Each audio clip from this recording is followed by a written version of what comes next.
Hey there everybody, and welcome back to the Posture Project. As always, I'm your host, Justin Archer, aka the Posture Guy, your number one source on pain, posture, and performance. And as anyone who's worked with me one-on-one can attest, I love to use analogies, metaphors, and similes to convey complicated postural dysfunctions and/or compensations in a more simplistic manner.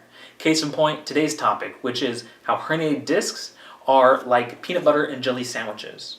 Now, I know what you may be thinking right now, which is, Justin, you're crazy. These two things obviously have nothing to do with one another. And you know, 10, 11 years ago, I probably would have agreed with you and thought the exact same thing.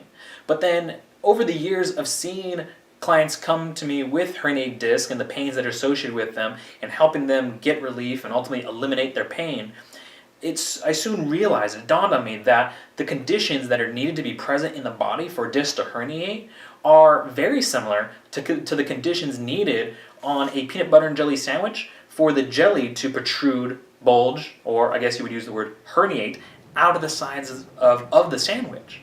And when I had that epiphany, that aha moment, it really gave me peace of mind. Because think about it, what sounds scary when you go to your doctor or any health professional? If they tell you, you have a herniated disc, and it goes by other names too, depending on the severity of the bulge or herniation of the disc. Maybe they say you have a herniated disc, or bulged disc, or a slipped disc, ruptured disc, or your disc is herniated and it's impinging your nerve, and that's why you're getting the nerve pain. Those things all sound scarier than, yeah, you're having this pain, yeah, you have a herniated disc, but it's, your spine's just out of alignment and we need to realign it, that's all.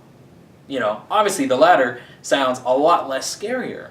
Well, so is the same as, telling someone, yeah, you just made your peanut butter and jelly sandwich is not made properly. We just kind of have to adjust the bread and move things around and then boom, you're fine, okay? Because anybody can make a peanut butter and jelly sandwich and anybody can unmake a peanut butter and jelly sandwich. So when you look at it in that context and how simple it is to correct this, that's what I hope you take away from this video, is really the peace of mind of going, yeah, you know what, I have herniated discs, I can take care of that, I'm enough, I could, if Justin can make a peanut butter and jelly sandwich, I can correct my herniated disc, no problem, okay? So, let's take a step backwards though, just in case you're unfamiliar with the diagnosis of a herniated disc. How does that look? How does that work inside the body? So to have a herniated disc, you have to have, and I'll use our peanut butter and jelly sandwich here as a kind of a demonstration here. You have your spine, which is made up of vertebra. So imagine the bread is the vertebra, and then in between each vertebra you have a disc, kind of like a cushion. And imagine that's the jelly. Well, what happens is if your spine doesn't have that proper S-curve, if it's imbalanced, and you have too much pressure on one side of the vertebra, it starts to squeeze out, to excrete that cushion between, right? That disc. And then you can see here the jelly starts coming out. I got some on my finger. It's good.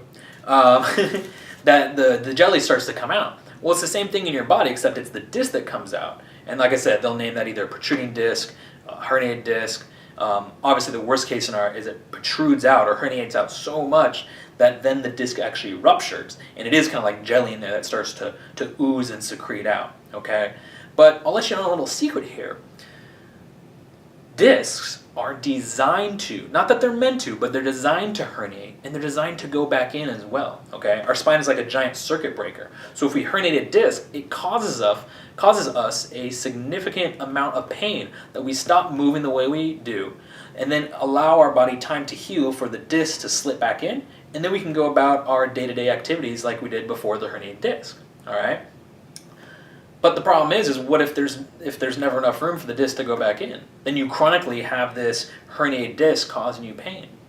So, I always tell people work backwards, reverse engineer. So obviously, okay, now you know how a herniated disc works. Well, the next logical question I know you're asking yourself, which is, okay, but why did the vertebra pinch on one side, causing the disc, or the jelly, to excrete, to herniate? And, well, the vertebrae are bones. And as I'm sure you're well aware, muscles move bones. So there's a muscular imbalance causing the bones to have pressure too much on one side, causing the disc to herniate, all right? Now, I won't get too much into, I keep finding more jelly. This is one of the best posts I've done, or at least the yummiest one. So I won't get too much into in the nitty-gritty anatomy, but I'll tell you there is 2 common denominators I've seen with people with herniated disc, okay? Number 1, and you got to look at what's above and below where your symptom is, okay? So let's start with below. Below, let's say you have a herniation in your lower back. What's directly below that is your hips and pelvis. Well, usually what I find is people either have too much or not enough curve in their lower back. Okay, again, work backwards. What determines the curvature of your lower back? It's the tilt of your pelvis. So maybe, and I'll go kind of from a side view here, maybe your pelvis is anteriorly tilted, where it's tilted forward, your belt buckle would be lower towards the ground, and then you have this lordotic, this lordosis, this extreme inward curvature of your lower back, and that's causing your lower back to squeeze together, much like an accordion when it closes. Well, that would definitely cause that squeezing on one side and the herniation on the other. Well, maybe you have a posterior pelvic tilt, so you have like no butt at all, it just tucks under.